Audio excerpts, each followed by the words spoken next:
Okay, let's get right into it. I'm Oni Stella and I'm a 300 level English and Literature student at Olabisi Onabanjo University. And I'm here to tell you what you should know before coming to OOU before entering into September and stepping into the examination hall to write the post-UTME. I have a list of things right here. So let's get into it one by one. Okay, so Olabisi Onabanjo University is a state-owned university. You should know that already. We have our VC, DVC, etc. You should know that already. But let's get right into the complex one. What makes university university? Pew! So we have OOU Post-UTME. That is like a prerequisite before you get into it. The least score you can get is 40. If you get 39, you won't enter. That is it. So OOU pros and cons. We have the pros, what OOU accept, and we have the condition, what OOU do not accept. Okay, so the first one is the dressing. So clothes like this, you see, this clothes is armless, you see, it's backless, like this. OOU do not accept it. OOU do not want baddies. They want Christian, religious, Muslim, religious people. So when you are coming to OOU, you be always very picky about dresses and your hair. Your hair, I think your hair should be about shoulder length. I don't plait my hair, so I don't have problem with that. And just be moderate in everything. OOU wants moderation. So is OOU a good school? OOU is absolutely a good school.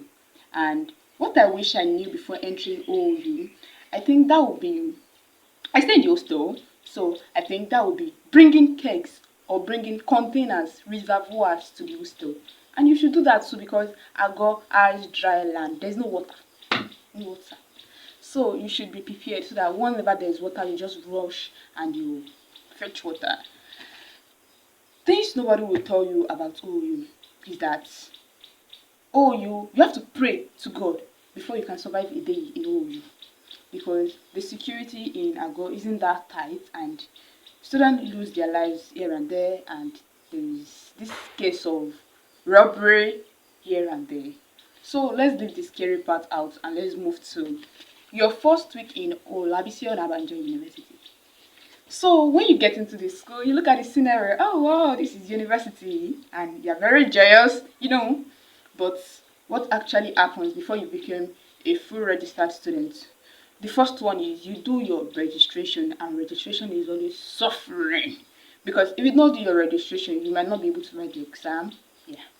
So even if classes are ongoing, class will be ongoing safe. They will not even give you rest. They will not give you day off for you to complete your registration unless you I just realized I'm speaking fast. Unless you do this, you would resume very, very early, very, very early, before, maybe a week before resumption. Maybe you can do your registration then. Or if you have connection, you'll be able to do it fast, fast. But as fast like this, I will not have connection. You have to line up, you stress your life, you cry under the sun. But let's leave that aside. I'm not here to scare you, I'm here to just advise you. So what actually works if you don't have connection? It is better you resume early. Don't wait till middle of academic session. So you resume early and don't even wait to 300 level. Don't listen to all of them because accreditation issue. Oh my gosh, accreditation issue is ongoing and they are just finding ways to like suspend and expel students. So you have to be very, very careful. So do your registration on time, please. I beg you. So if you don't have connection, like I was saying, what you do is you resume early, then you do your registration. Some people will ask you to pay. If you have money, you can pay. Because if you go to the security department, they will ask you to buy they ask you to buy Coca-Cola for them. If you have money, you can buy it. And if you don't have money, just tell them that you don't have that you are suffering at home. Tell them that money you are suffering at home. Tell them you are suffering, or let them not answer you. So, but it's actually interesting when you later think about it. But at that present moment, it is not interesting. Trust me, I'm not lying to you. So, okay, let's say you've completed your registration. How the lecture works for you? I'll tell you. It's just like going to university, just like what you see in the movies. If you go to university, if you sit at the front, you'll be able to listen to your lecturer. But if you sit at the back, you might hear your lecturer if you lecture public addressing, a microphone. But if he or she is not using one, how are you going to really learn? If you are there to learn, I know everyone is going to university to learn. At some point in our lives, we get influenced by peer pressure, something like that. So let's say you are the serious type, you have to always come early so that you'll be able to sit in the front. Even if you don't come early, just find a way to like excuse yourself into the first 3, 4, 5 rows, because sitting at the back can be deafening. You just be hearing different people talking about different opinions of their own that is unrelated to what the lecturer is saying. So it's just like movies. So okay, your course registration, you will do your matriculation before you can register your courses in 100 level. So your course registration will definitely be around January, and it is advisable for you to do it quickly after your what is it called? After your it is advisable for you to do it quickly after your matriculation. You in some departments you can before you are matriculated, but one thing is, even if you register, you are still using your JAMB number, and later on when you matriculated, you will give you a password. Like they'll say to write your matric number on the school portal. Then they'll say when you want to log in, the first login on your dashboard will be with your surname in capital letter. So that is it. But if you register with your JAMB, if you register your course form with your JAMB registration number, you will still have to go and re-register. So it is just advisable for you to just wait. Because if you don't go and resubmit again, you do not register, not you. So that is that about registration. Registration will definitely be in January, and I'll be here to celebrate you, because I know everyone watching this video will definitely get admission. Amen. Amen. Can I hear it? Amen. Amen. So let's talk about attendance. Attendance is very compulsory. So before you can write exam, you have to have 20% of attendance, like for lectures. You have to have 70% attendance for all your lectures.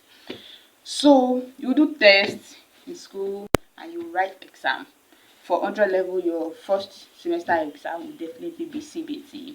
And if you're in courses that are not professional courses, you would do CBT all through your 100 level and 200 level. But if you are in a course that is professional, maybe like mass communication, law, from 100 level second semester, you will start writing written exam. Like some courses will still be CBT, but you will start writing written from there. So how to survive OOU? Basically, how to survive OOU depends on who you are. Let's say you are a Nepo baby. I feel like you don't have a problem unless it's about lecturers problem. But if you are a Lapo baby like me, you have problem. Let me tell you, I'll be straight with you because I'm a very straight person. No crooked way, something like that.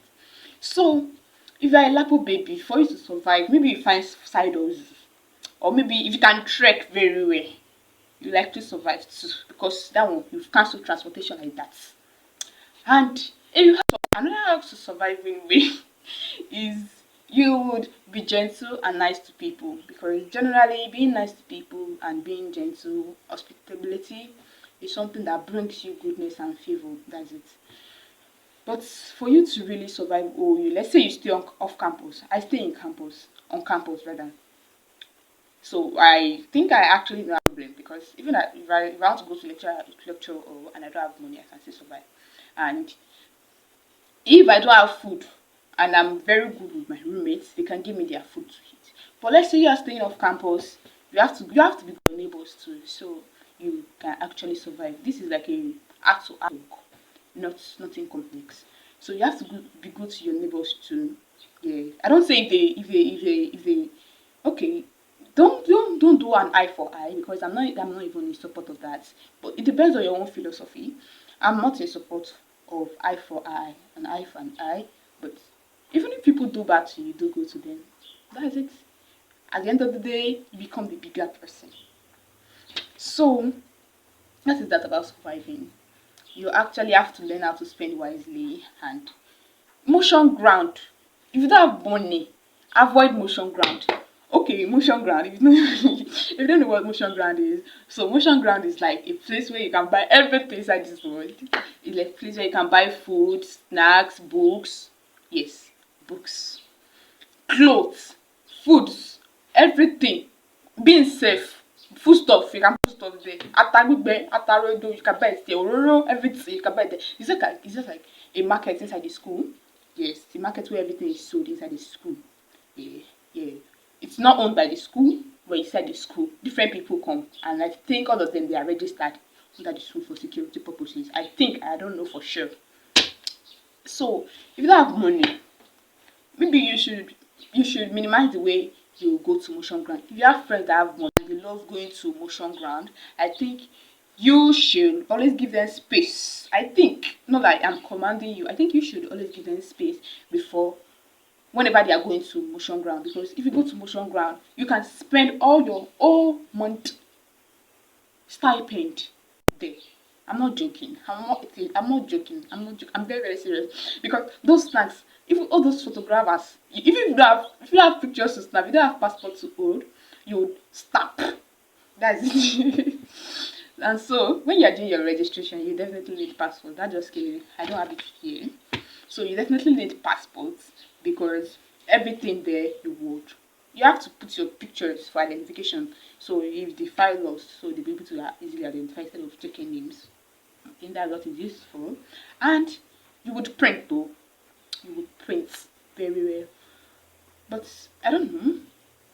Just be nice to people, because if you're nice to people, if you're emotion ground, you can go and you pay later even if you have money. So be nice to people, be nice to everybody, because you don't know who is who. Someone might be selling something and you believe to the person, and you don't know what happened next. So you print a lot to be prepared. And one thing to avoid is doing when you've done your first verification. If you go to motion ground to print, they will say you should photocopy immediately. Don't photocopy immediately, oh. Don't photocopy immediately at all. Because I have photocopies at home now.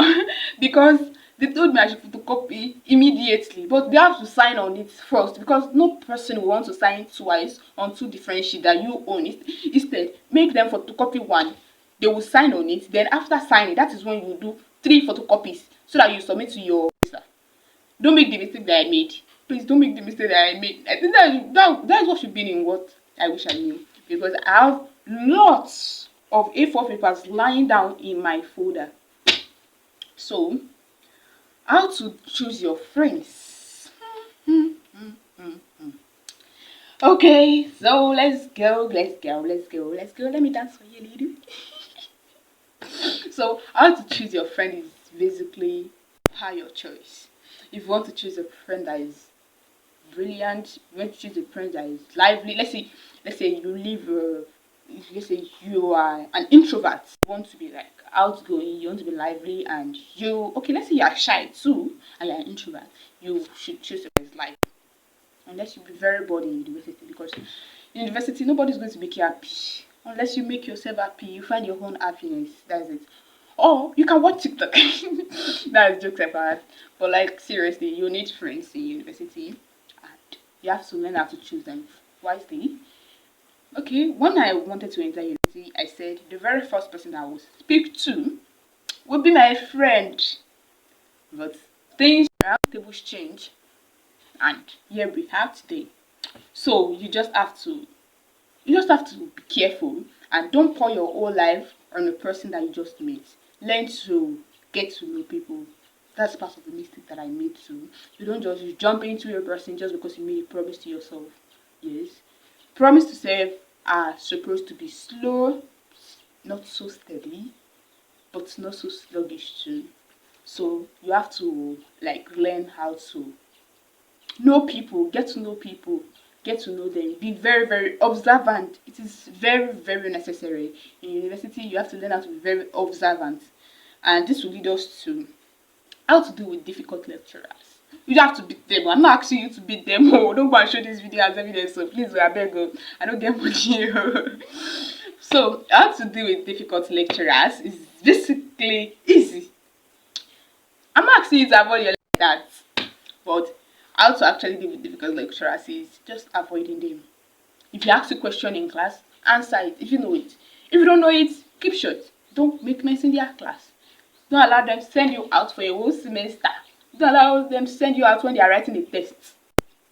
So I think basically dealing with a lecturer, a difficult lecturer, is basically you two dealing with yourself first.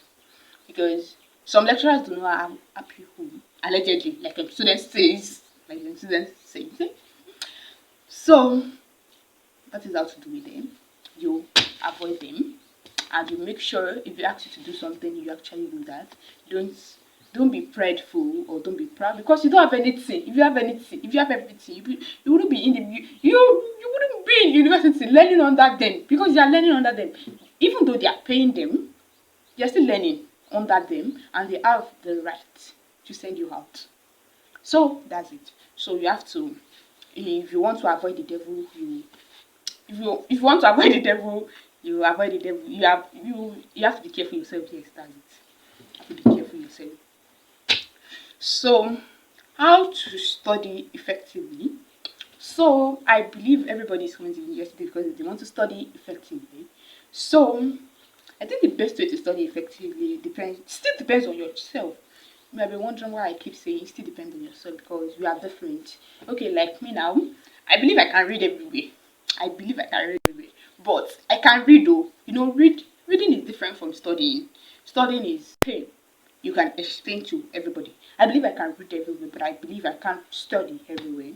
The best way to study is going to the library or in your room or where it's convenient for you, where there are lesser noise so that you'll be able to concentrate. And if you want to read, you can read with your music, not study with your music. Because there's a little, because there's a little distraction. You can get distracted easily. Because I love going and I tend to like go with the rhythm whenever I'm studying. No, whenever I'm reading, I don't want to convince you.